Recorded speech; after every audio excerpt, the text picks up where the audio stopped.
The last thing Dara Voss sold before the Veth arrived was a lungful of clean mountain air, bottled in a scuffed aluminum cylinder she'd scavenged from a hiking outfitter in what used to be Colorado. She'd traded it to an old man named Petrovich for 3 tins of protein paste and a knife with a broken tip. The old man had cried when he cracked the valve. Just a little, the way men who've forgotten how to cry still manage it. A tightening of the jaw, a glassiness around the eyes, a long exhale that had nothing to do with the air itself. That was 3 years ago. Now she stood in what remained of the market district of New Meridian, which had once been the eastern half of a mid-sized city in a state whose name nobody bothered to say anymore. And she watched the sky with the particular stillness of someone who had learned to read bad weather in a world where the weather was never just weather. The Veth had been here 7 years. 7 years, and humanity still couldn't grow anything they hadn't already had when the ships came down. The grid-seeded croplands were dying. The engineered strains, the proprietary hybrids, the frost-resistant supercrops that the agri-conglomerates had spent decades patenting and perfecting, gone. Not burned, not poisoned, just gone, the way a dream goes when you try too hard to hold it. The Veth had done something to the soil that no one fully understood. Something that made seeds sprout and die in the same week, that made roots reach and find nothing, that made the green things of the earth recoil, as if the ground itself had become hostile. They hadn't bombed cities. They hadn't needed to. They'd seeded the soil, the Veth spores, the colonizing layer they spread from low-altitude dispensers, the way a farmer primes earth before planting, had merged with the topsoil of 3 continents within the first 18 months. In the remaining years, they'd watched humanity try to adapt. They seemed fascinated by it, in the way a naturalist is fascinated by a beetle attempting to right itself after being flipped onto its back. Curious, patient certain, Dara sold air. Not literally, or not always. What she actually sold was viable seed stock. Pre-invasion varietals. Heirlooms she'd gathered, stolen, coaxed, and traded across 4 years of wandering. Tomato seeds saved in wax paper packets. Corn kernels wrapped in the remnant of a child's drawing she'd never looked at closely enough to feel. Bean seeds in an old aspirin bottle. Zucchini, spinach charred. Things that people had grown in backyards and window boxes and 5-gallon buckets long before agribusiness had declared such varieties obsolete. She carried them in a pack that she guarded with an attentiveness that made Finch people she was hauling currency or weapons. She was. The market was thin today. 40, maybe 50 people moving between tables made of salvage wood and cargo pallets, trading what they had for what they needed. She recognized most of them. The gaunt woman with the 2 children who always bought her seeds but never grew anything, just held them like talismans. The former agronomist named Hess, who had lost his left arm to a Veth border sweep and now spent his days teaching what remained of his knowledge to anyone who would sit still long enough. The pair of teenagers who sold counterfeit Veth bypass chips that didn't work. She was about to approach Hess's table when she noticed the buyer. He was sitting, not standing, which was unusual. Most people in the market stood. It kept him mobile, kept your options open. This man had pulled a cracked plastic chair from somewhere and positioned it with his back to a section of crumbled wall, and he sat in it with his elbows on his knees and his hands folded loose between them, watching the market with the calm attention of someone who had nowhere better to be. He was not from here. She knew that the way you know weather. He was tall, with the kind of lean that comes from genetics rather than hunger. The proportional thinness of someone who had always been built this way, not the hollowed-out look of people who'd spent years on short rations. His clothes were worn, but not scavenged. The wear was even, the kind you got from long use of good material, not from mismatched layers, grabbed from whoever had died recently. His face was weathered and patient. He had eyes that she later tried to describe as simply dark, and then as attentive, and eventually just as watching. He was watching her specifically. She didn't come to him. She did her circuit. 3 tables. A quiet negotiation with the woman who had stockpiles of mason jars. A brief exchange with a boy who sold salvaged irrigation parts. Then, she came back to the spot where the man was sitting, not because she'd decided to, but because her route seemed to bend that way, the way water bends around a stone. "You sell seeds," he said. "Not a question. Depends who's buying." Fair answer. He didn't move from his folded hands posture. "I'm looking for something specific." "Most people are. I'm looking for someone who still knows how to make things grow in Veth-treated soil." He paused. "Not around it. Not in it before it was treated. In it now, after." Dara studied him. "Nobody can do that." "No," he agreed. "Nobody current can. I'm asking if you know of anyone who used to." The market noise continued around them. The low murmur of negotiation. The occasional clang of metal. Someone's child crying 2 rows over. Dara had a hand near her pack, without having consciously put it there. "Why?" she said. "Because I've spent 3 years looking for a specific piece of research," the man said. "And every path I follow ends in the same place." He glanced up at her with those watching eyes. "It ends with a woman who used to do extraction botany for a Veth remediation team before the teams were disbanded. A woman who found something during that work, and then disappeared, rather than hand it over." The noise of the market seemed to move away, the way sound does when your heartbeat gets loud enough. "You've got the wrong person," Dara said.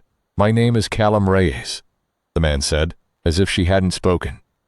"I used to be an agri-systems engineer with the Second Continental Compact. I currently work for no one, which means I answer to no one, which means I have no one to sell you out to. I also have." He reached slowly into his coat and produced a folded piece of printed paper. "This." She didn't take it. He unfolded it himself and held it up. It was a printout of a research file, 7 years old. Header stripped, but the body still intact. She recognized the formatting before she recognized the content. She had written that file. The silence stretched out between them, taut as a tripwire. "I'm not going to run," she said, because it was the first thing she could think of that was also true. "I know," Callum said. "You'd have run at the first sentence." He folded the paper again. "Sit down if you want. I've been sitting in this chair since sunrise, and nobody's shot me yet. I consider that a good sign." She didn't sit. But she didn't leave. "The research was incomplete," she said. "I know. Whatever you think I found, I didn't find all of it. I found a fragment, a suggestion. It could mean nothing. Or it could mean that there's a native growth pathway in Veth-modified soil that human plant biology can still access," Callum said, with the flatness of someone reciting a thing they've recited many times, if you have the right seed genetics and the right trigger mechanism. "Which is what your file suggests." In about 1,200 words of careful, qualified, very scared scientific language. "I was scared," she said. "I still am, so am I." He looked up at her without apology. "But I've also watched 4 grow sites fail this season. I've watched the provisional government push those failures into next year's projections and pretend the numbers work. I've watched children in 3 districts eat nothing but Veth processed nutrient packs for 6 months. Because that's what's available, and I've watched what that does." His voice stayed level. "I don't have the luxury of being scared and also doing nothing." Dara looked at him for a long time. Then she sat down. She didn't know what she'd expected the research to become. When she'd done the work, 4 months on a remediation team, that the Second Continental Compact had assembled with great optimism and disbanded with quiet shame, she hadn't been thinking about what happened next. She'd been thinking about what she was seeing.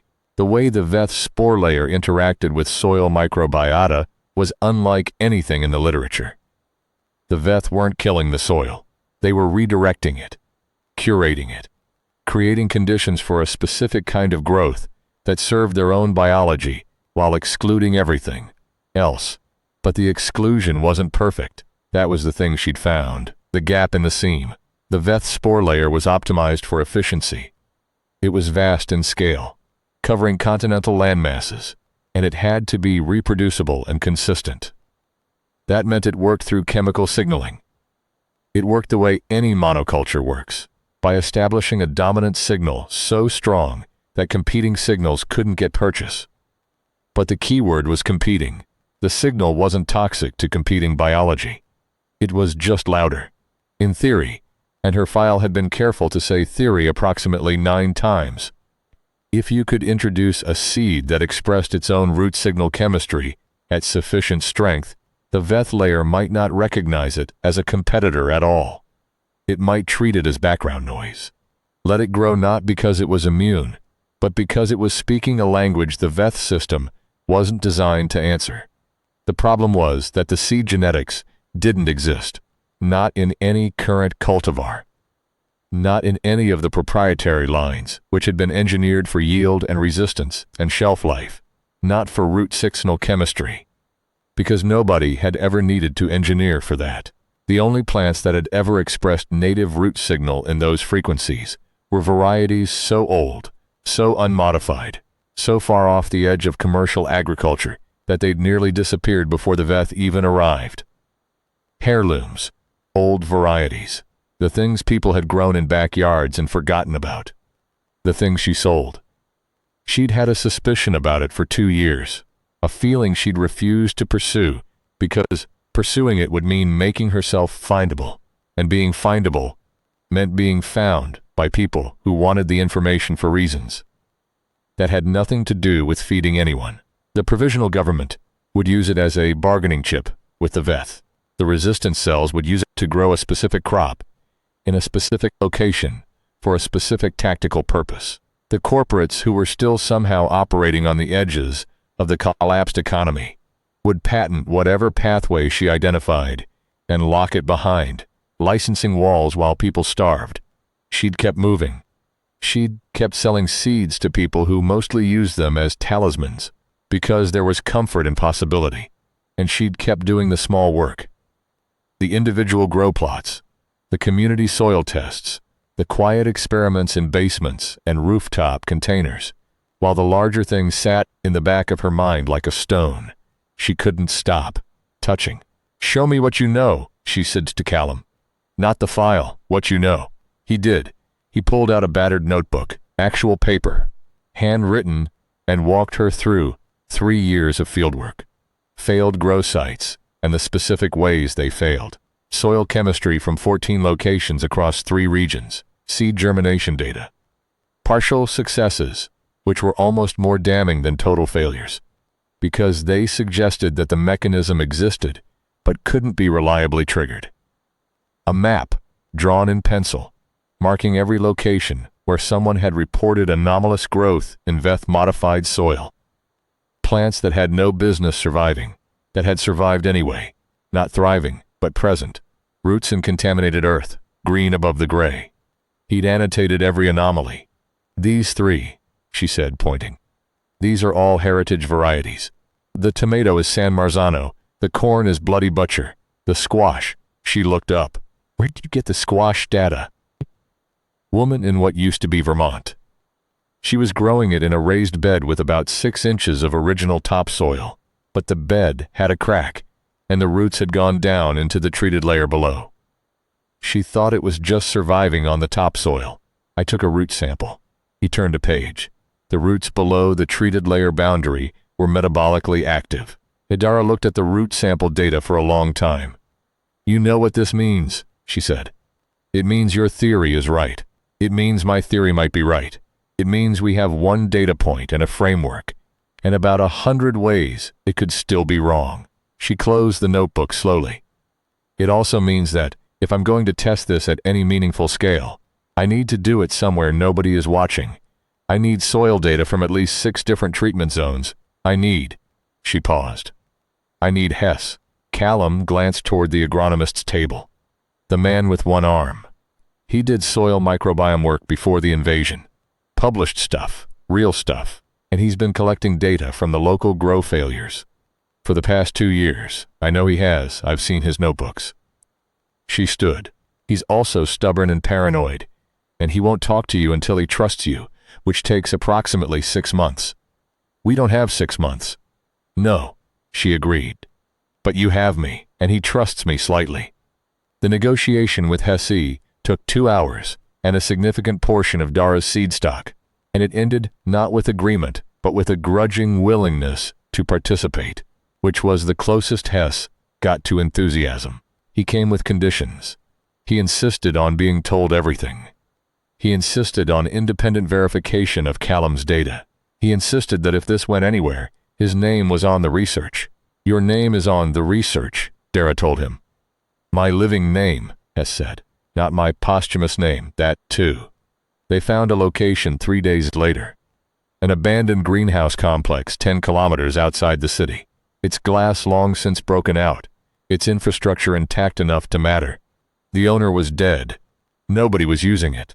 The soil inside had been treated like everywhere else. The Veth spore layer present at full concentration, but the contained space meant they could control their variables.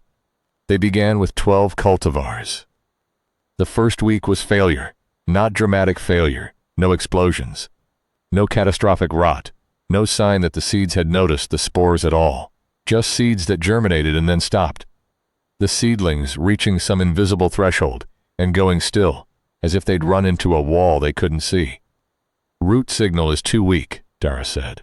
She was sitting cross-legged in the dirt between 2 rows of dead seedlings, running a sample test on her portable spectrometer. The genetics are right, but the expression level is too low. The Veth chemistry is reading them as noise, but not the right kind of noise. Can we boost the expression? Callum asked. Not without changing the genetics, which we can't do here. She looked at her sample. But, the word hung in the cold greenhouse air. But what? Hess said. Root signal expression in plants is partially environmental. The chemistry they produce depends on what they're responding to. She looked up. I've been thinking about this backwards. I've been trying to make the plants louder. But the Veth system isn't rejecting them because they're too quiet. It's rejecting them because the signal they're producing doesn't match the register that gets treated as neutral. She set down the spectrometer. What if we prime the soil, not to remove the Veth chemistry, but to introduce a specific precursor that shifts the plant's root signaling into the neutral register? Hess was quiet for a moment. That would require something that degrades quickly, so it doesn't build up and become its own signal. Compost, Dara said. Specific compost. Vermicompost from a native earthworm population, raised on pre-treated soil matter. The castings would carry the chemical profile of the original soil microbiome. Not enough to compete with the Veth layer, but enough to give the seedling roots a reference frame. Callum looked at her. We don't have a worm population, no. But I know someone who does. The someone was a woman named Tali, who lived in a converted water treatment facility, 12 kilometers east, and who had, by some combination of foresight and obsession, maintained a working vermiculture operation for 5 years in buckets and bins and old bathtubs, feeding her worms on food scraps and corrugated cardboard, and the detritus of a collapsing civilization, and who had been trying to sell the resulting compost to grow site operators for 3 years with minimal success. Because most grow site operators didn't understand why it would help. Tali was 26 years old, had 3 missing teeth, and had the intense focused energy of someone who had found the one thing they were absolutely certain about in an uncertain world. I've been waiting, she said when Dara explained what they needed. Not dramatically, just as a fact, the way you'd report that you'd been waiting for a bus. For this specifically? Dara said. For someone to figure out that the worms were the missing piece.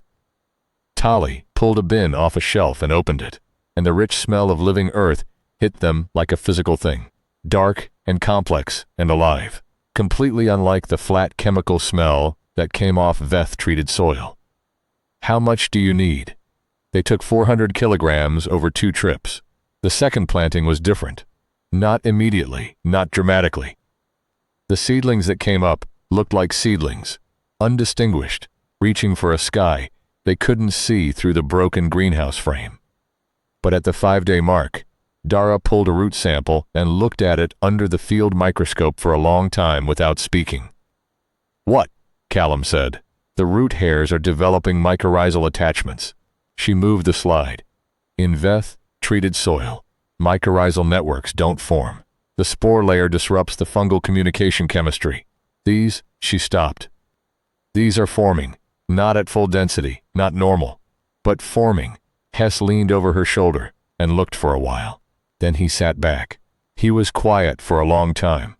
In 7 years, he said finally, I haven't seen a mycorrhizal attachment in treated soil. You're seeing one now, Dara said. The 3rd week, the tomatoes flowered. It was not a large thing objectively. It was a cluster of small yellow flowers on a San Marzano plant in the 4th row, the kind of thing that in the old world would have been completely unremarkable. The routine biology of summer. In this world, in this soil, it was something that hadn't happened. Something that the Veth had, in 7 years of continental-scale agriculture, made impossible. Dara didn't say anything when she saw it. She walked over to the plant, crouched down, and looked at it for a long time. Then she reached out and cupped one of the flowers in her hand, very lightly. Not touching, just surrounding. The flower had yellow petals, and a dusting of pollen at its center, and it smelled faintly of something she hadn't smelled in years. Green and warm, and exactly right. She was aware that she was crying, and didn't bother to do anything about it. Behind her, she heard Callum make a sound that wasn't a word. She heard Hess say something in the language he defaulted to when language felt insufficient, low and brief and final. Then nobody said anything for a while, and the greenhouse was very quiet around the 3 of them, and the plant that had grown anyway. The problem when it came from outside. She'd known it would. She'd spent 4 years keeping herself invisible, precisely because she knew that visibility was danger, and she'd spent 3 weeks getting visible again. And she'd let herself believe, in the way that hope is always a kind of letting yourself believe, that maybe this once the thing that mattered would be allowed to proceed without interference. His name was Grieg. She didn't know if that was a first name or a last. He arrived on the morning of the 22nd day, with 2 men and a truck, and the particular confidence of someone who had been told he was going to get what he came for. She was alone when they arrived. Callum had gone for supplies. Hess was running soil samples in the back section. Grieg walked through the broken door frame of the greenhouse and looked around at the rows of growing plants with an expression she recognized, the expression of someone calculating value. Dara Voss, he said, you have the wrong person. I had the wrong address twice before, he said pleasantly. So, statistically, I'm overdue. He walked between the rows without touching anything, hands clasped behind his back, looking at the plant with the attentiveness she'd first recognized as dangerous. This is real. This is actually growing. He sounded almost surprised. You can see yourself out the same way you came in. I represent a consortium, he said, still conversationally, still walking. Multiple parties with significant infrastructure capacity, processing facilities, distribution networks, cold chain, things you don't have, things you need if this is going to scale. He stopped at the tomatoes, looked at the flowers. You found something remarkable. I'm here to offer you the resources to develop it. In exchange for what? Full proprietary rights to the growth mechanism and seed genetics, obviously. Licensing architecture to be determined, tiered by region and use case. He finally looked at her. You'd be compensated generously, more than generously, and the technology would reach people. That's what you want, isn't it? People fed? She'd heard this framing before. It was a good framing. It acknowledged what you wanted, and then offered to give it to you, in a form that had been quietly hollowed out, the way a piece of fruit can look perfect from the outside, and be entirely consumed by rot within. If you license the mechanism, she said, who eats? I'm sorry. If the consortium owns the pathway and licenses it by region, who eats? Who can afford a license? What happens to the regions that can't? Grieg looked at her with patient condescension. That's a regulatory and policy question that you've already answered, she said, by structuring it as a license. The answer is, whoever can pay. The alternative, Grieg said, and the pleasantness was still there, but something sharper had come into his voice, is that this stays in a broken greenhouse and feeds no one. The alternative, Dara said, is that we publish it. He looked at her. Full open methodology, every step. The compost priming, the seed selection, the root chemistry profile. Every piece of it, in language that anyone with a basic agricultural education can implement. Posted to every network that still functions. She felt very calm. She noticed, in the way she always felt calm, when she'd made a decision she was going to stick to. You'd have no proprietary claim. You'd have nothing to license. You'd just have to compete on the basis of actually providing value. The calm was a performance, partly. Partly it wasn't. Grieg studied her for a moment. You don't have that capacity yet. The methodology isn't proven at scale. You have a few dozen plants in a broken building. Give me 6 weeks, Dara said. I'm not going to give you 6 weeks, he said, and the pleasantness was gone. I'm going to give you a choice. You come with us now, under reasonable conditions, with your notebooks, and your samples, and your colleague with one arm, and we proceed in a structured way that gets this into production. Or we leave without you, and reverse engineer what you've done here from these plants and your published file, which I've had for 2 weeks, and you get none of the credit, and none of the compensation, and none of the control, she considered. Behind Grieg, through the broken doorway, she could see the truck and the 2 men standing beside it. She could also see, at the far end of the greenhouse, the door to the back section, where Hesse was working. Can I see your consortium documentation? She asked. Of course. He reached into his jacket, and Dara walked to the tomato plant. Not quickly, not dramatically. She walked the way she always walked, with a loose, unhurried stride, and she crouched down next to the San Marzano, and she opened the small case she carried on her belt that held her seed extraction tools. She began, very carefully, to harvest seeds from the ripest of the flowers that had set fruit. What are you doing? Grieg said. Working, she said. Stop that. Come take it away from me if you want to stop me. She kept her eyes on the plant, working the small extraction tweezers with practiced precision. Or you could go back to your consortium and tell them the methodology has already been distributed. The seeds have been sent out through an existing network that I've been building for 4 years, and that whatever you reverse engineer from this site is already obsolete, because the next generation of planted seed will be 3rd generation open, pollinated, and they'll be growing in 60 locations before you've gotten your patent applications processed.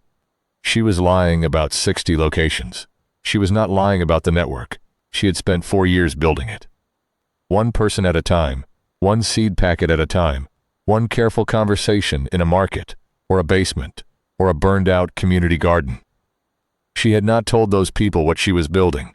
She'd given them seeds, and they'd held them, and occasionally planted them in the small ways that were possible.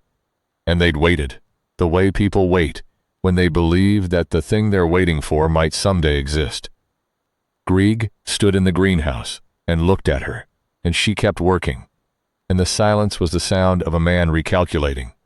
You'd really do that, he said. You'd give this away.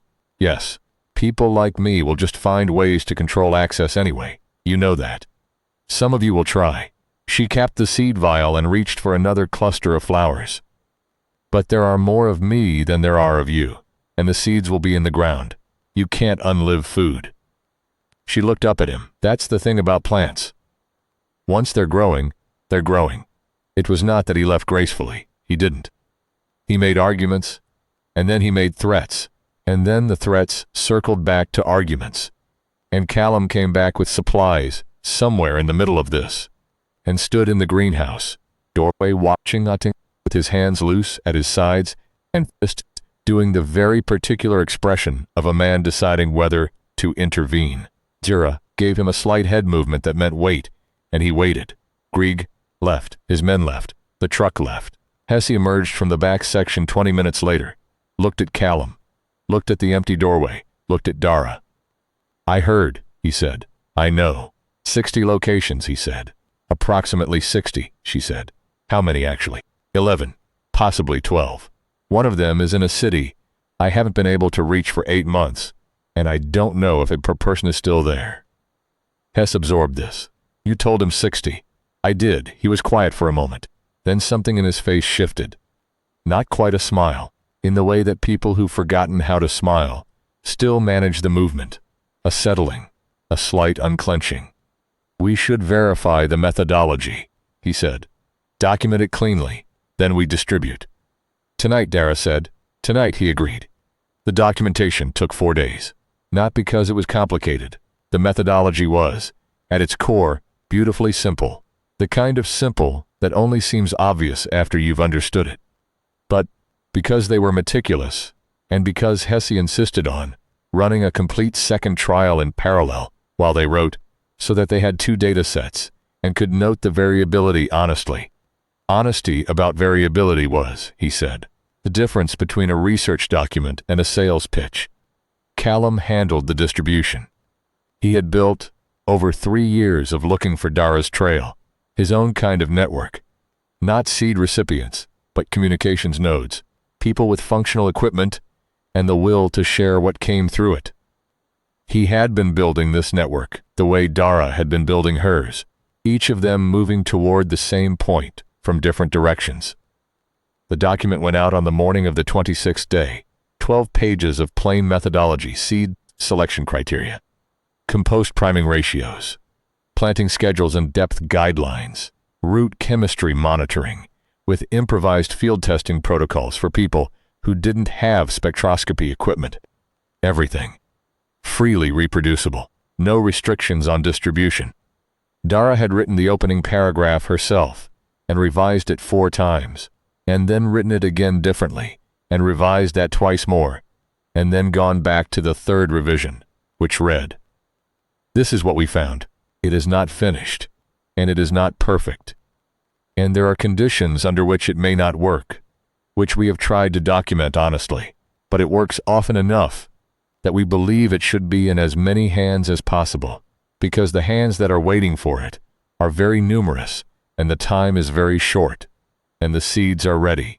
The first response came from one of Callum's network nodes within 6 hours. Someone in what used to be Ohio had read the document and planted a test batch, and wanted to know if they'd tried the methodology with sweet potato, which the document didn't cover. The answer was no, and Dara wrote back with everything she knew about sweet potato root chemistry and what she hypothesized, clearly labeled as hypothesis, about how the priming might need to be adjusted. Then she went out to the greenhouse and stood in the rows of growing plants and looked at them for a while. The tomatoes had set fruit now, small, hard, green, nowhere near ready but present. The beans were climbing their improvised trellis of salvaged wire.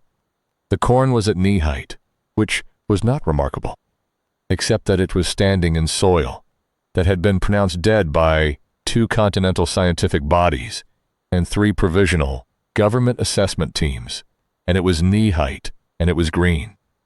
She thought about the old man Petrovich, who had cried over a bottle of mountain air. She thought about the children eating Veth nutrient packs months runs, and what Callum had said, flatly, about what that does. She thought about Tolly and her worms, and her 5 years of waiting for someone to figure out that the worms were the missing piece. She thought about the way that the work of survival gets distributed across many people who never meet, each holding one part of the solution, and the way that the crisis that seems designed to separate people, to scatter them, to make them hold their resources close and their knowledge closer, is also the thing that, if you're patient and stubborn enough, eventually forces them to find each other. The Veth hadn't made the soil hostile. They'd made it exclusive. They'd tried to write humanity out of the chemistry of living things. And what she'd found, in the gap in their seam, was that you couldn't write out 4 billion years of evolutionary chemistry with 7 years of atmospheric seeding. Not completely. Not if someone was paying attention. The signal was still there, in the old varieties, in the unfashionable heirlooms that corporate agriculture had been happy to let die, in the roots of things that had never been asked to do anything except grow. She picked up her pack and checked the seed inventory. She'd already pulled the stock she was going to send out, vials and packets sorted into a crate that Callum was taking north in the morning. She looked at the remaining stock The backup varieties. The ones she'd been holding for worst-case scenarios, she thought. There is no more worst case. This is the case. Might as well grow. She began sorting the next shipment. The second problem.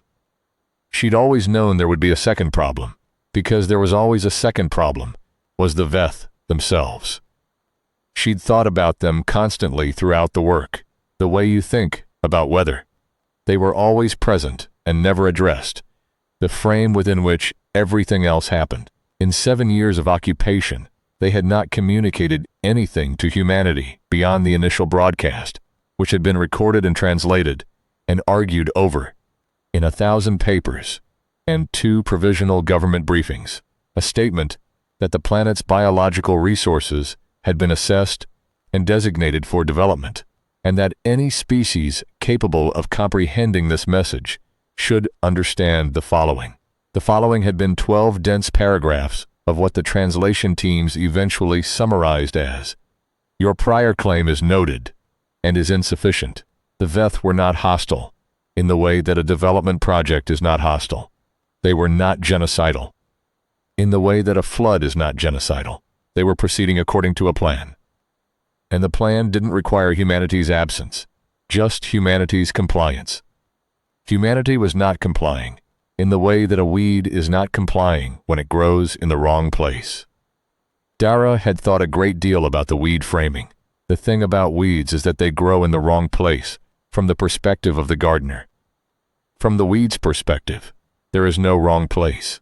There is just ground and sun and water and the imperative to grow. The Veth had, with considerable sophistication and scale, made the ground hostile to human weeds, and Dara had, with considerably less sophistication and scale, found a way to grow in it anyway. She was reasonably certain that the Veth would notice. They noticed on the 31st day, not dramatically, not with ships and broadcasts, and the kind of confrontation she'd been half imagining and half fearing. A Veth monitoring drone. One of the small hemisphere-shaped floaters that moved through the city and surrounding area at about 50 meters altitude, part of the environmental assessment network that had been operating since year 2, altered its routine flight path and began doing close passes over the greenhouse complex. Callum saw it first. He came in from outside, with his hands in his pockets, and said, without inflection, "We have a visitor." They watched it through the broken greenhouse frame.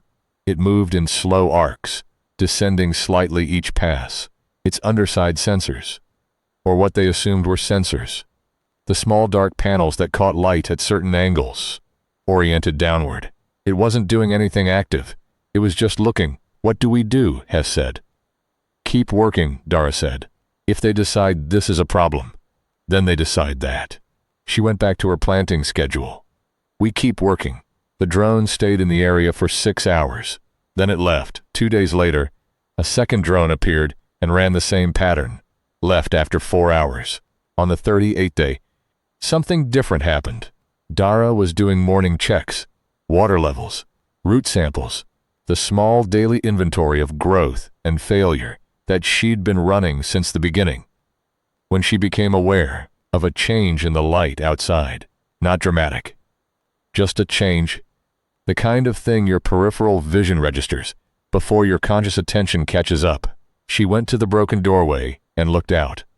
The Veth contact vehicle was approximately 40 meters from the building. She'd seen them before, at a distance. Elongated teardrop shapes, matte dark, surface texture that seemed to absorb rather than reflect light. This one was sitting on the ground, which she'd never seen them do. Usually they hovered. It was sitting on the ground, and its entry aperture was open, and there was a Veth standing. Standing was approximately the right word, though their rest posture was more of a settled lean, approximately 10 meters from it. She'd seen them before too at distance. Most people had 6 or 7 feet of bilaterally symmetrical but distinctly non-human architecture. 4 upper limbs, paired and differentiated, 2 used primarily for manipulation and 2 for balance. A thorax that breathed in a rhythm you could follow, but never quite predict. A head configuration that suggested sensing organs around most of its circumference, rather than forward-facing. They moved with a quality she'd always thought of as deliberate. Not slow, but as if each motion was completed before the next one began. This one was looking at her. She stood in the doorway and looked back. The silence went on for a while. She could hear Callum behind her, his footsteps stopping when he reached the doorway. "Okay," he said quietly. "Yeah," she said. The Veth made a gesture, not a word, not a signal she recognized, more of a motion. One of the manipulation limbs moving in a curve that suggested either question or invitation. She didn't know which. She looked at it for a moment. Then she stepped outside. She walked toward it, not quickly, not with her hands in a particular position. Just walking, the way she always walked. The ground between the building and the vehicle was Veth-treated, gray-brown and chemically flat. Nothing growing in it. Her footsteps left prints. She stopped about 3 meters away. The Veth examined her. She examined the Veth. She had spent 7 years thinking of them as weather, as force, as context. Being this close, they were something else. A thing that was also examining her. A something that had a position and a perspective. And, she thought, an attention that felt genuine rather than systematic. It was looking at her the way the monitoring drone had looked at the greenhouse. Not passive. Present. She reached into her pack. She was aware that this could be a catastrophic thing to do, and she did it anyway, because the option was standing still, and she wasn't built for standing still. She took out a seed packet. It was a standard packet, wax paper, folded and sealed with a strip of tape, with the variety written on the outside in her cramped handwriting. San Marzano, the seeds from the first tomatoes that had flowered. She held it out. The Veth looked at the packet for a long moment. Then one of the manipulation limbs extended and took it from her hand, very precisely, with a touch so controlled she barely felt it. It turned the packet over, examined the handwriting, turned it back. Then it did something she had no reference for. It brought the packet close to the sensor cluster at the front of its head and held it there for 3 or 4 seconds, and she had the completely inexplicable impression that it was smelling it. It lowered the packet. It looked at her. It made a different gesture than the first one. 2 limbs now, a motion that was somehow both more complex and more final. Then it went back to its vehicle. The aperture closed. The vehicle rose silently and moved away. She stood in the gray-brown treated soil with her empty hand, still extended, and watched it go. Callum came up beside her after a moment. "What was that?" he said. "I don't know," she said. The gesture at the end, did that seem like? "I don't know." They were quiet for a while. "It took the seeds," she said. "Yes, it took the seeds and looked at them for a long time. Yes." She turned and went back inside. She had work to do. 42 days in, the first external results started coming back. The Ohio operator with the sweet potatoes had gotten root activity. Early stage, but present. 2 operators in what used to be Pennsylvania had corn at seedling stage, both reporting normal development. A woman in what used to be Tennessee. Dara didn't know her name. She'd joined the network through a third party. Had written to say that she'd had a squash plant set fruit, and she'd eaten the squash, and she'd written down exactly what it tasted like, bright and mild, and slightly sweet and completely normal, which she said was the most remarkable thing she'd ever tasted. Dara read that message 3 times. She shared it with Hess and Callum. Hess read it and said nothing. He went back to his notebook and wrote something, and then put his pen down and sat for a minute with his one hand flat on the workbench, looking at it. More came in. Not a flood, a slow accumulation, the way water comes up through soil after rain. Not a rushing thing, but a presence that builds. Successes and partial successes and failures with useful data, all of it going into a growing record that Dara maintained in 3 copies. 1 digital and 2 paper, because paper doesn't require power, and power was not reliable. Tali sent 4 more bins of compost, and a note that said she was training 2 other people in the vermiculture process. Hess published a supplementary paper on soil microbiome reconstitution that built on the original methodology and extended it to cover 3 additional crop families.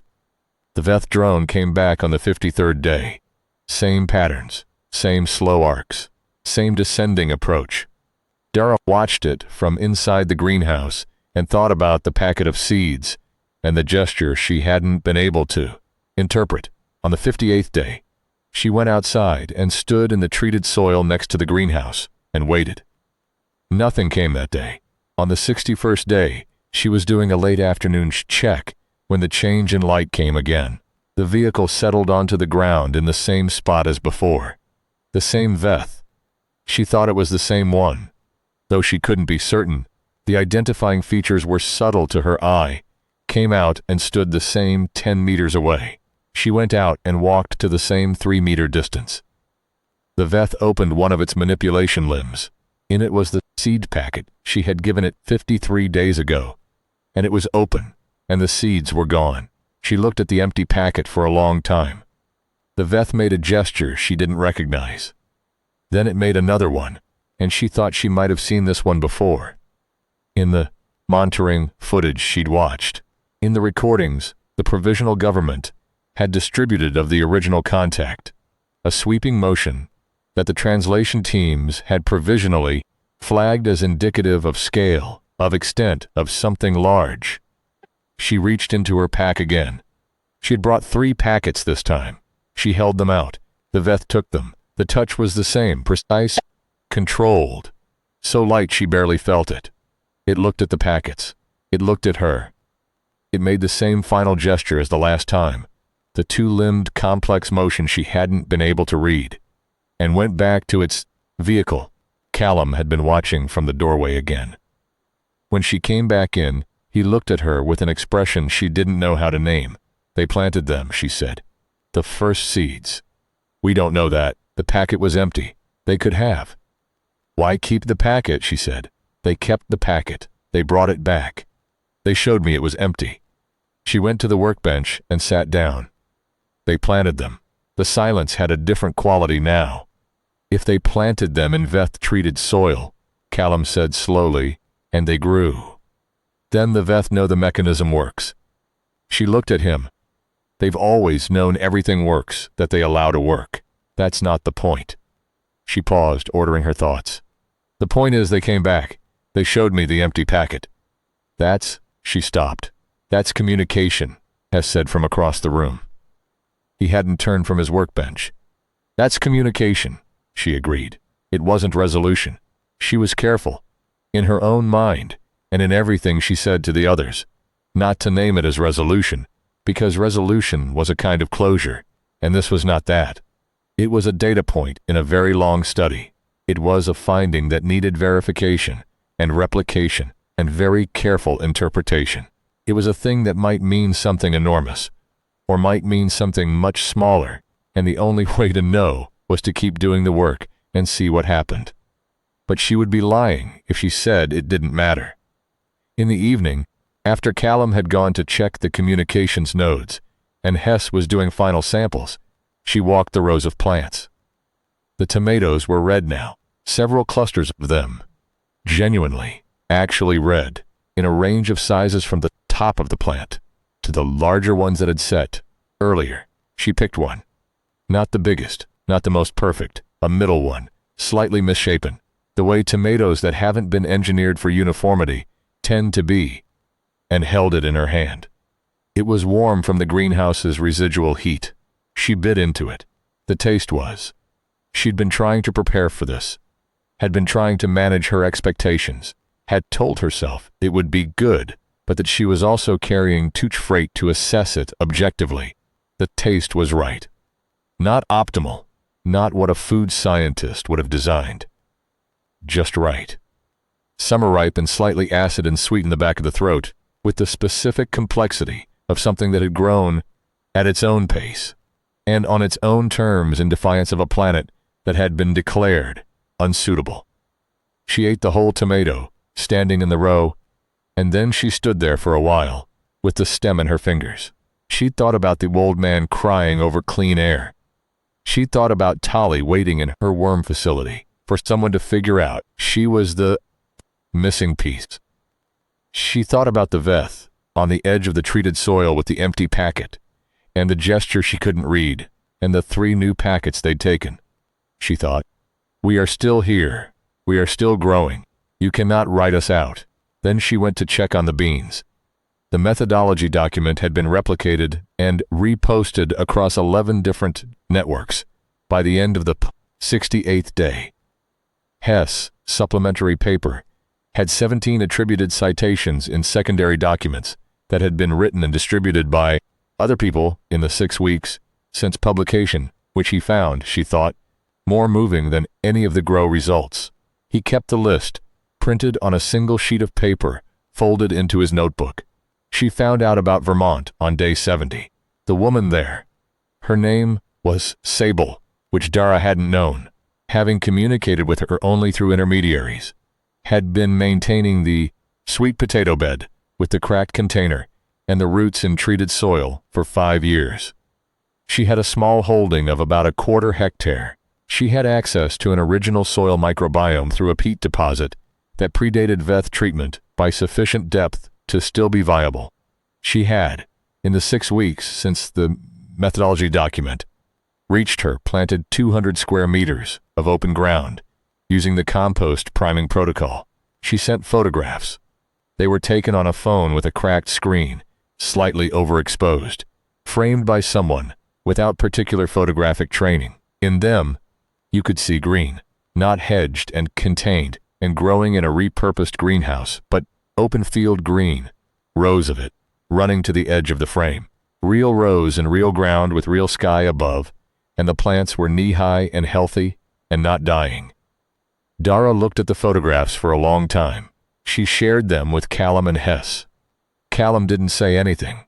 Hess didn't say anything. The three of them stood around the tablet and looked at an image of a Vermont field, in summer green and patient and alive, and the silence was the good kind, the kind that doesn't need to be filled. It works at field scale, Hess said finally. It works at field scale, Dara agreed. We need to send her the updated protocol. There are amendments. I'll write to her today. Callum took the tablet and looked at the photographs again. Then he handed it back and went outside, and she watched him through the broken greenhouse frame, standing in the treated soil with his hands in his pockets, looking at the sky. After a minute, he looked down, and she saw him do what she'd done with the tomato, just standing, absorbing something, letting it be true. She turned back to the plants. There was work to do.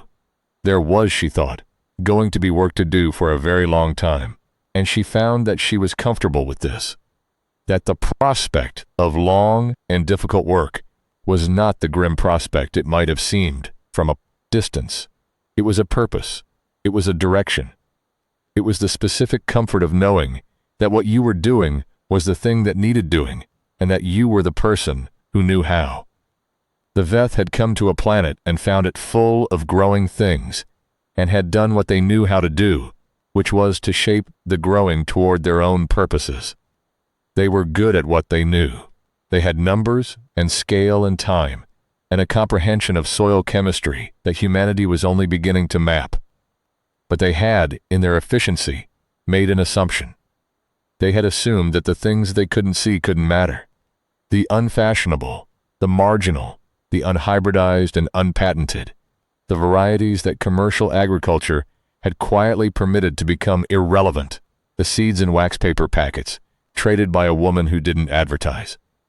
The worms in salvage bathtubs tended by a girl with missing teeth, the notebooks of a one-armed man who had kept doing science while the world around him had decided science was an unaffordable luxury.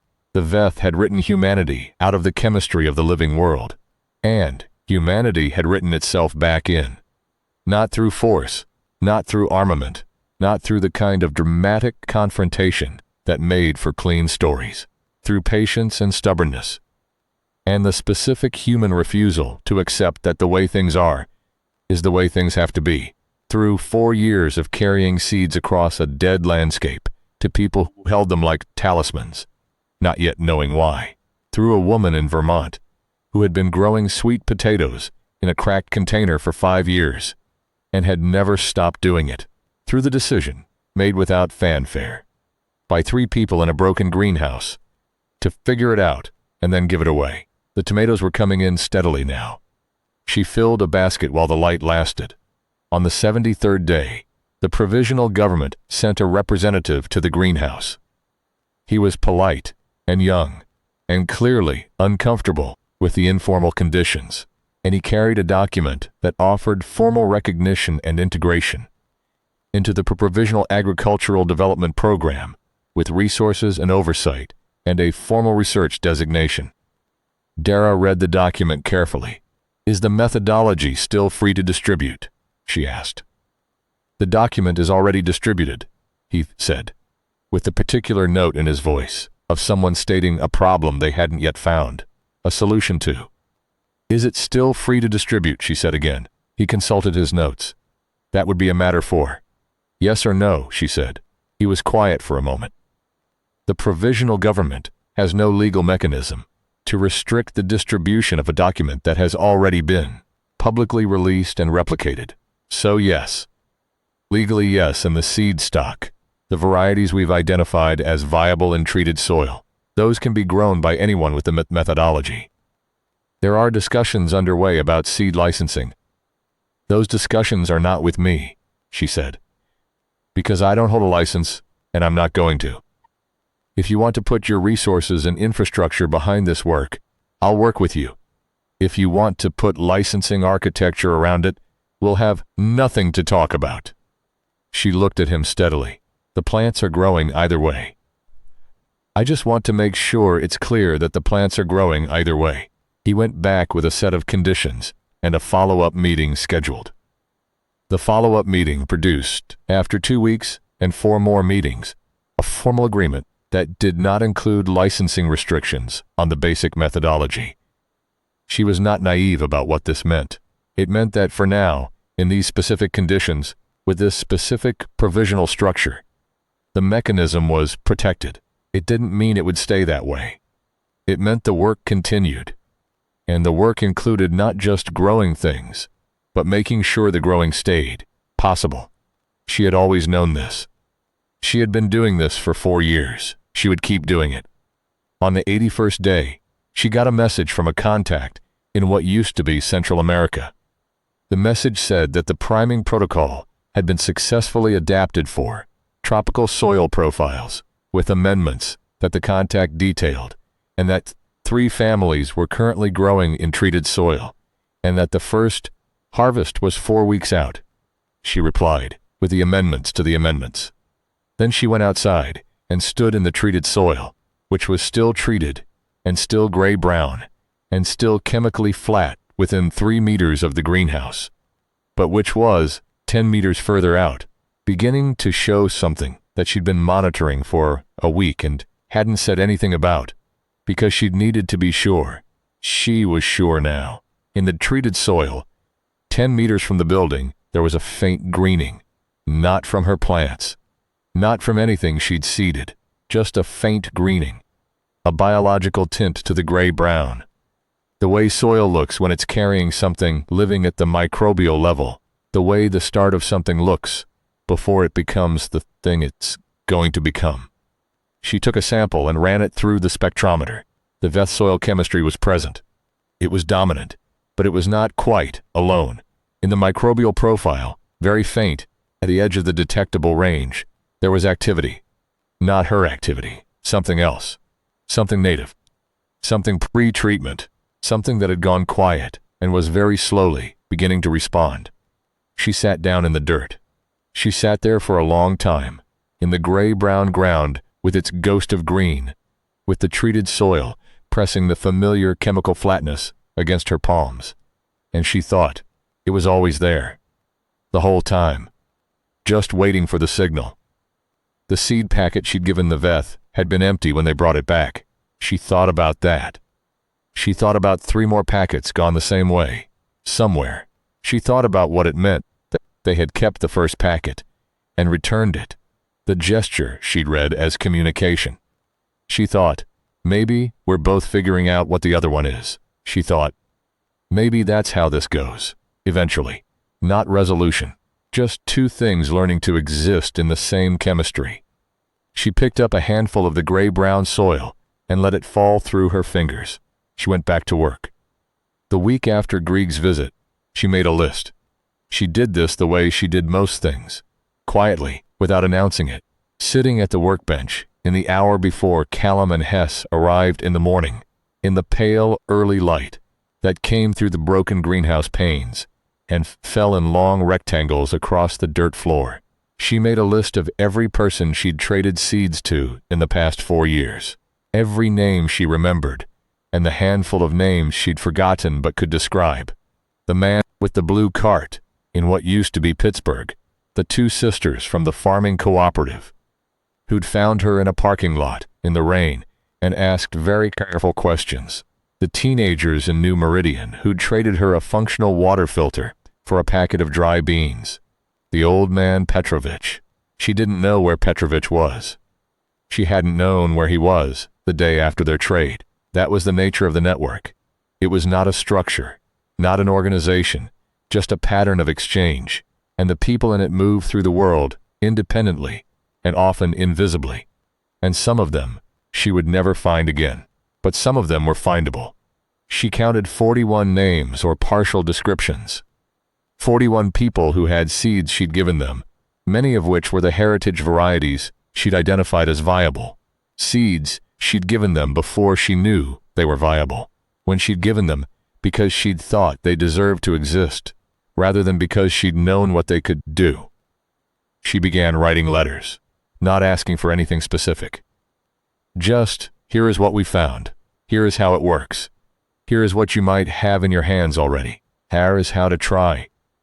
Hess came in while she was writing the 11th letter and looked over her shoulder for a moment without speaking.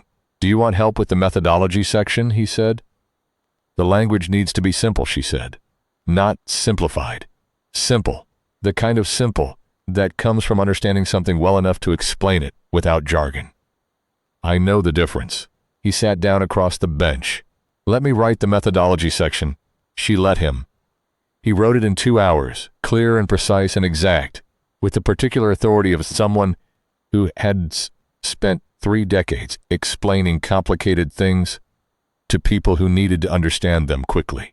He used one illustration, a hand-drawn diagram of root structure and soil chemistry that he sketched in pencil and which conveyed in 4 inches of line more than 2 paragraphs of text could have managed. "You should have been teaching," she told him.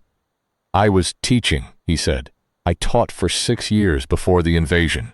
I had 23 students. Where are they?" He was quiet for a moment. 4 of them are in what's left of the university system in the northern region. 2 are dead. 1 is working in the provisional government's agricultural advisory group and does not return my messages." He paused. "The others I don't know about. If we publish broadly enough," she said, "some of them will find this." He looked at the methodology diagram he'd drawn. "Some of them." She folded the letters and put them in the queue for Callum's distribution run. She had written 11 in an hour, which was approximately 11 times faster than she'd written anything in the past 4 years.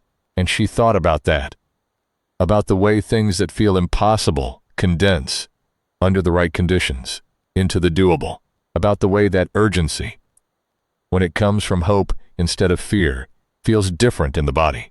The distribution network that Callum ran was elegant in its simplicity and precarious in its execution.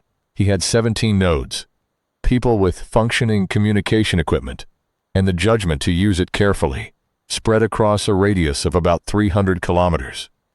Each node had 2 or 3 secondary contacts, people who had partial connectivity or physical mobility or both. Messages moved through the network, the way information moves through any living system, redundantly, imperfectly, with occasional loss, but persistent enough that most things got through.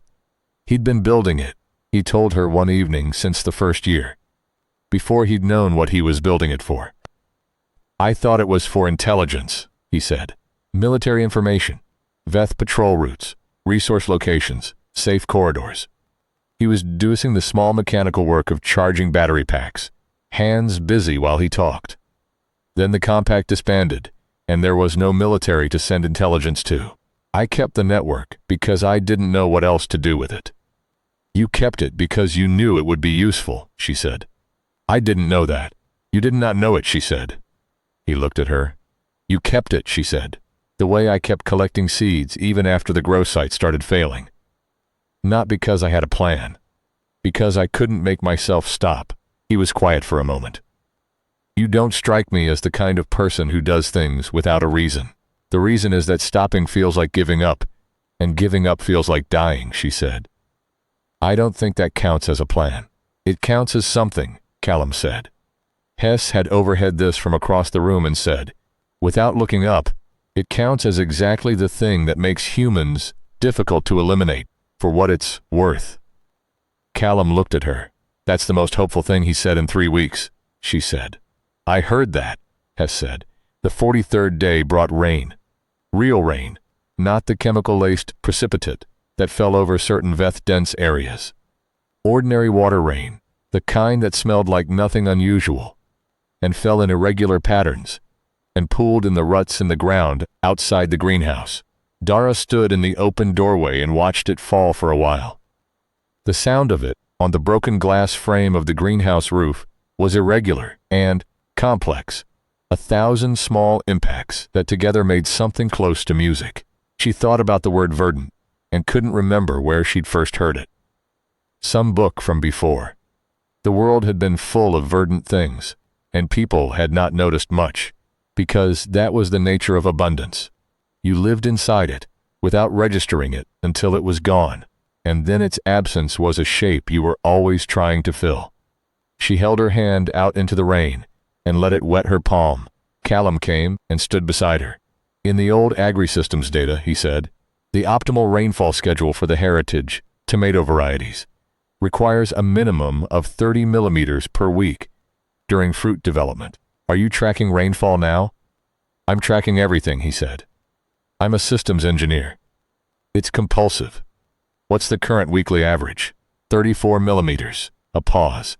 Plus or minus 8. She looked at him. He was watching the rain with the careful attention of someone calibrating their own reaction to good news, trying to be scientific about it and not quite managing. That's adequate, she said. That's adequate, he agreed, and she could hear something in his voice that was trying to stay contained and wasn't quite. The rain continued all morning. In the afternoon, she went out into it just to feel it and stood in the treated soil with her face tilted up and the cold rain falling on her closed eyes, and she stayed there until she was soaked through and felt entirely herself. When she came back in, Hess looked at her dripping state with the careful expression of someone choosing not to comment. The corn in row 4 is showing secondary root development, he said. I'll look at it when I've changed. The secondary roots have penetrated 20 centimeters below the priming layer into native treated soil. She stopped dripping in the doorway. Without priming at that depth? Without priming at that depth. She went and looked at the corn still dripping, crouching in the dirt and pulling the root sample herself because she needed to see it with her own hands and her own eyes. And the root that came up was pale and strong in hair, thin at the tips, and the root hairs were active, and the sample test read microbial activity in the treated soil zone that had no business being there. The corn was teaching itself, not through intelligence, not through adaptation in any purposeful sense, through the simple imperative of roots, which is to go where there is food. The root signaling had developed over those 20 centimeters from prime soil chemistry into something the treated layer was registering as neutral. The plant had walked itself along the edge of hostile chemistry and found the register that let it through. This is what happens, Dara said, almost to herself, when you give something room to find its own way. Biologically speaking, Hess said, yes. She took 3 samples and documented everything, and then stayed in the row for a while after she was done documenting, just crouching in the dirt with her hands on her knees, looking at the corn. It was, she thought, not so different from any of them, finding the register that let them keep going, walking along the edge of what was possible, until they found the narrow place where it became possible. The seeds, the worms, the methodology, the network, the letter she'd handed to a Veth with watching eyes, in the form of a packet of San Marzano seeds.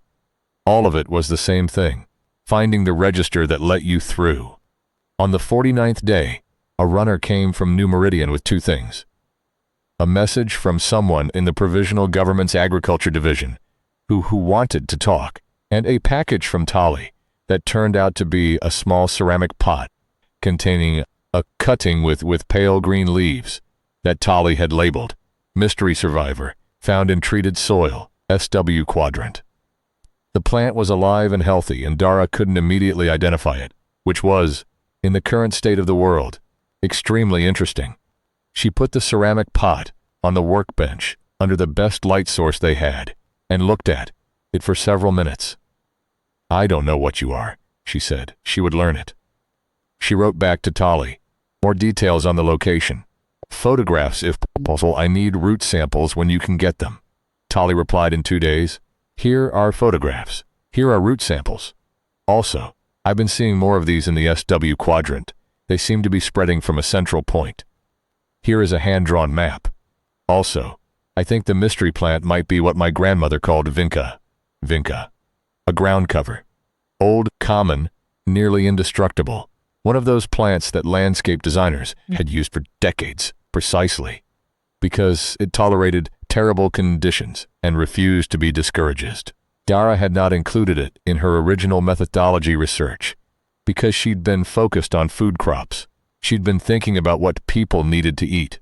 She'd forgotten that before you can grow food, you need living soil, and that living soil starts not with the plants you eat, but with the plants you might never notice. The ground-level colonizers, the spreaders and fixers, and the small unassuming things that establish chemistry. Before anything more visible arrives, the vinca was not growing in spite of the Veth treatment.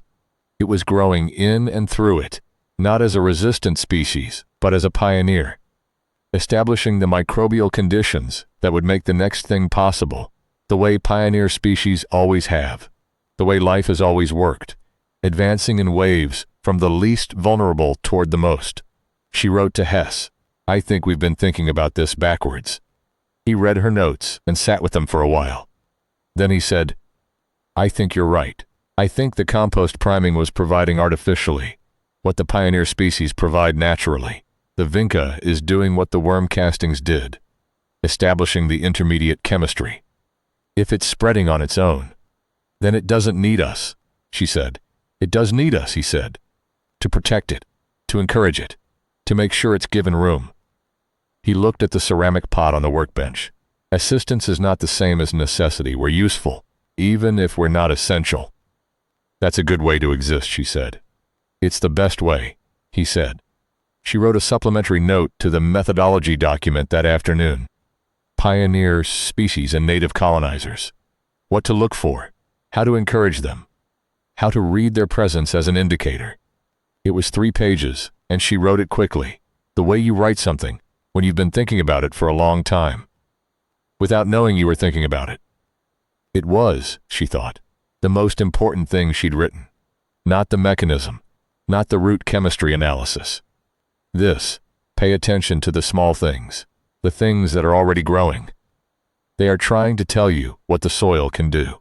The provisional government representative came on the 55th day. His name was Torres, and he was older than the first one, and he arrived without a document and sat down on an overturned crate in the greenhouse and said, "I've read everything you've published. Tell me what you need," she told him.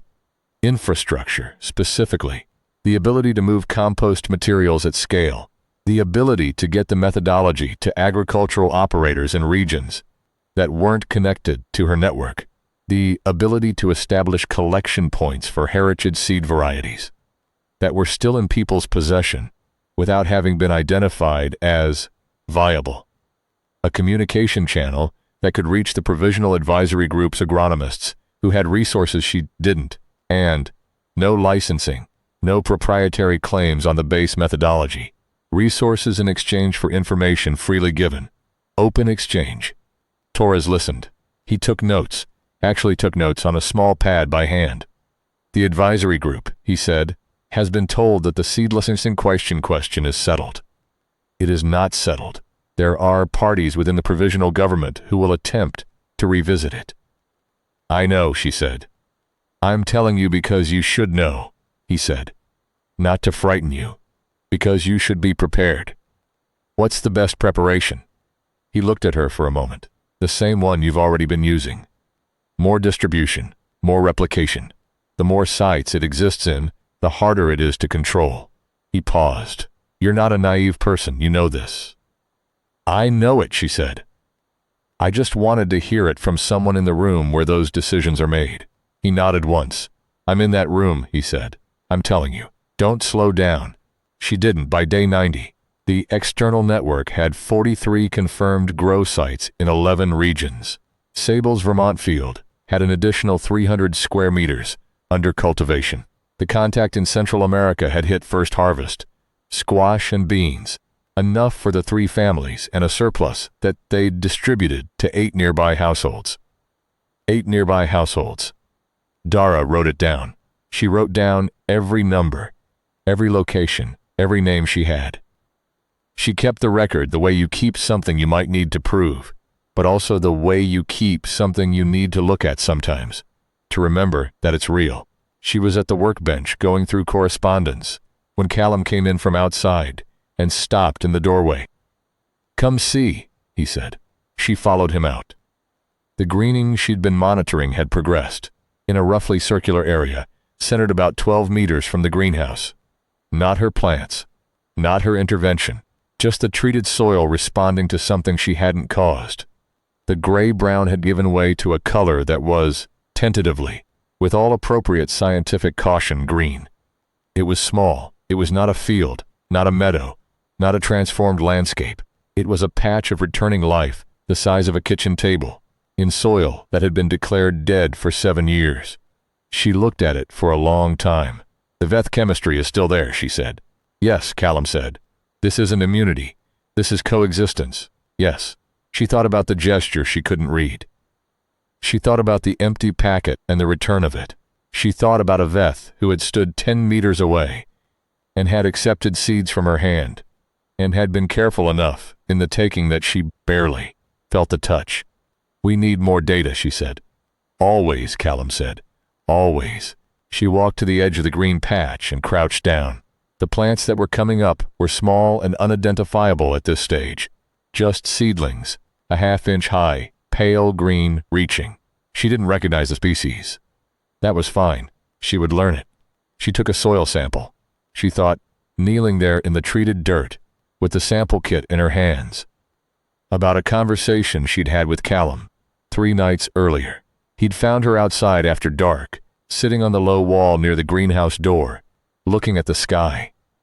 Not at anything in the sky specifically, just at it. The way you look at something familiar that has become strange. What are you looking at? He'd asked. Stars, she said, or what I can see of them through the Veth atmospheric layer. He'd sat down beside her. The atmospheric layer was the other thing the Veth had done. Not toxic, not suffocating, just a faint alteration in the upper stratosphere that shifted the light quality and obscured full dark skies. The stars were still there, dim and distant through the haze. I used to know their names, she said. Some of them. I had a book when I was a kid. I don't remember which ones I learned. I can tell you a few, Callum said. Engineering school had an astronomy elective. I don't know why I took it. Because knowing things feels useful even when you don't know what they're for yet, she said. He'd pointed out 3 stars. She'd repeated the names once and didn't try to memorize them. It wasn't about the names. It was about the fact that they were there, unchanged, in the same positions they'd been in for human memory's entire length, and that the Veth atmospheric modification had made them harder to see, but hadn't moved them, and that the sky above the occupation was still, ultimately, the same sky. She'd said this to Callum, and he'd looked at her with that particular expression she'd started to be able to read. Not agreement exactly, more a kind of alignment. My sister and I had a telescope, he said. When we were kids, it was a cheap department store one that barely worked. We couldn't see much. We spent most of one summer looking at the moon. Where's your sister? Western region. She's alive. I got a message 8 months ago. That's good, she said. Yes. He was quiet for a moment. She has seeds. I sent her the first methodology document as soon as it was drafted. Is she growing?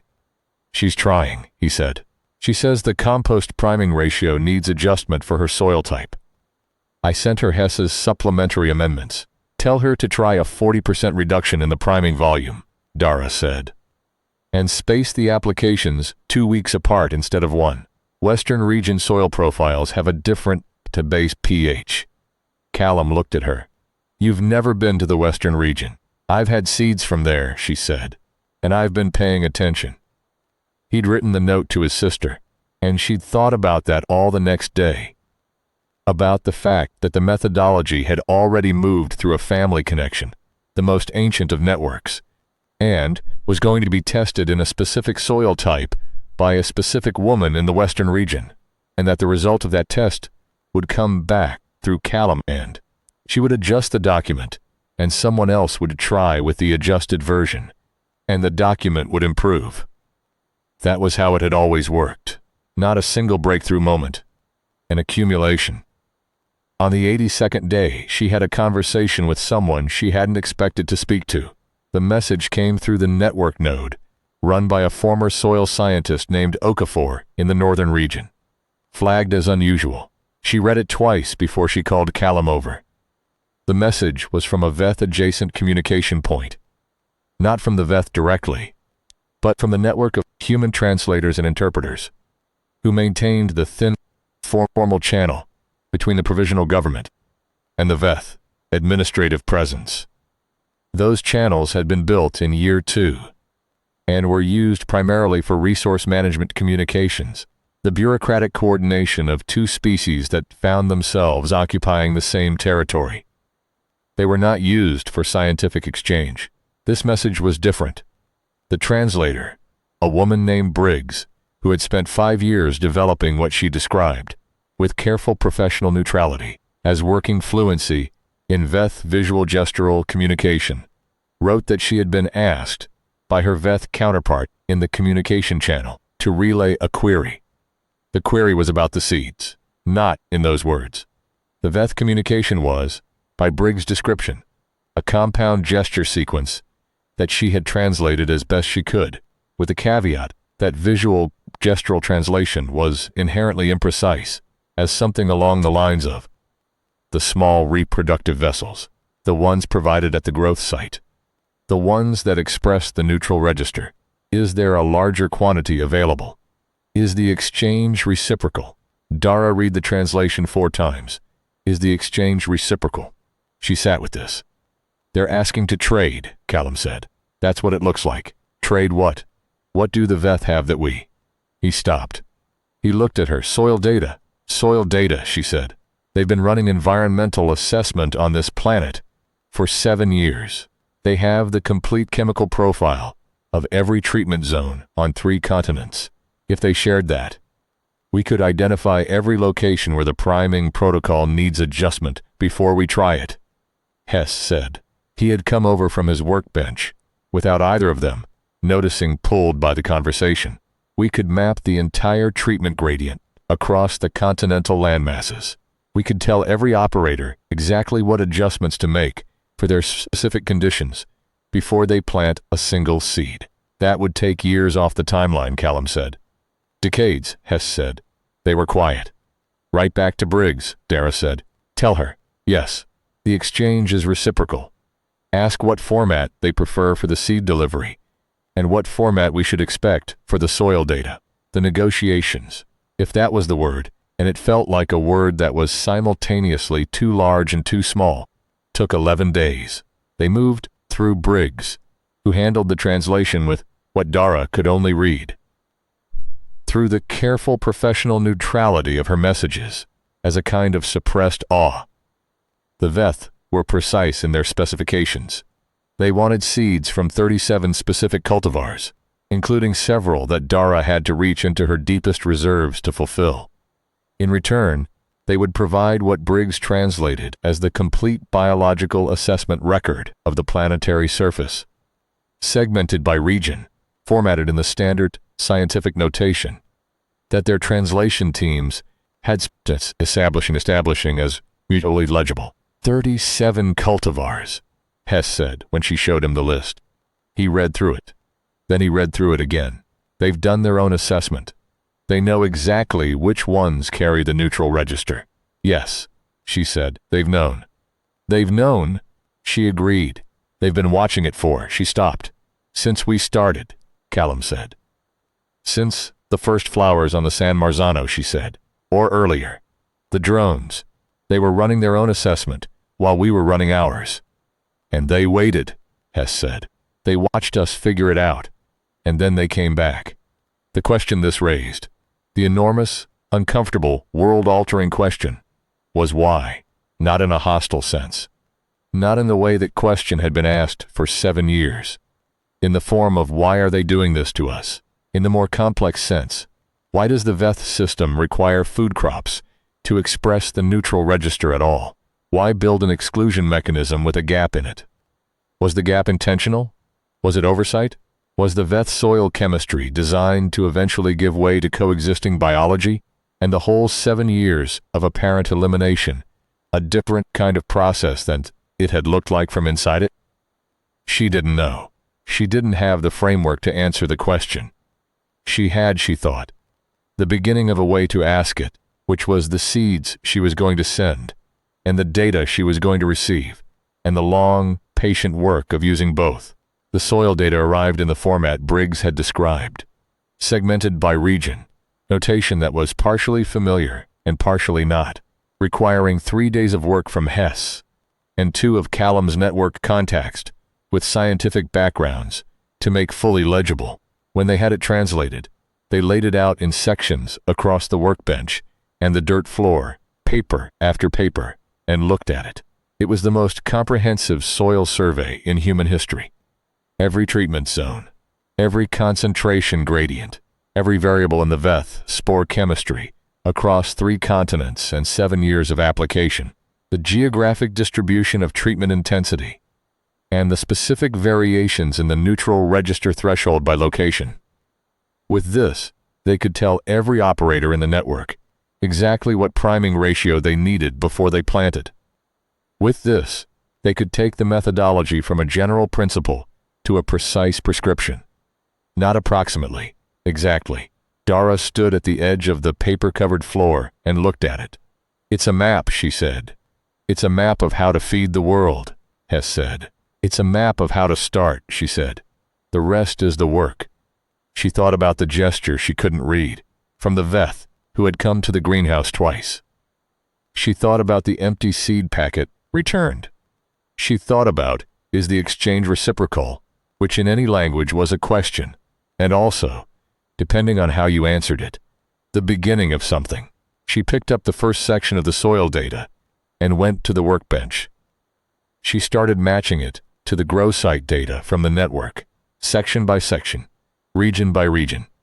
Callum drafted updated protocol notes for each site, incorporating the specific soil data. Hess worked on a revised document that would let any operator run their own soil assessment against the Veth data and calculate their exact priming requirements. They worked through the night without discussing it, without deciding to. At some point, Tali arrived with more compost and stayed, and then one of Callum's network nodes sent a runner who also stayed, and by morning there were 5 of them at the workbench and the floor, working through the largest and most useful dataset any of them had ever seen. The seeds for the Veth went out 3 days later, packed with the same care she'd always used. Wax paper, labeled in her cramped handwriting, packed into a case that Briggs collected from a designated handoff point. 37 cultivars. The neutral register varietals, the pioneers, the heirlooms. Her best stock. She packed them the way she'd always packed seeds, with the particular attention of someone who knows that what they re-handling is potential, not product. Not the seeds themselves, but what the seeds become when they're given ground. She didn't know what ground the Veth would put them in, or what they would become there. That was not her to know. The last thing she put in the case was a small note. Not scientific, not formal. Just a few words in her cramped handwriting, the way you'd write to someone you were learning to talk to, she wrote. These are old varieties. They do better than you'd expect. She sealed the case. By day 90, the external network had 43 confirmed grow sites in 11 regions.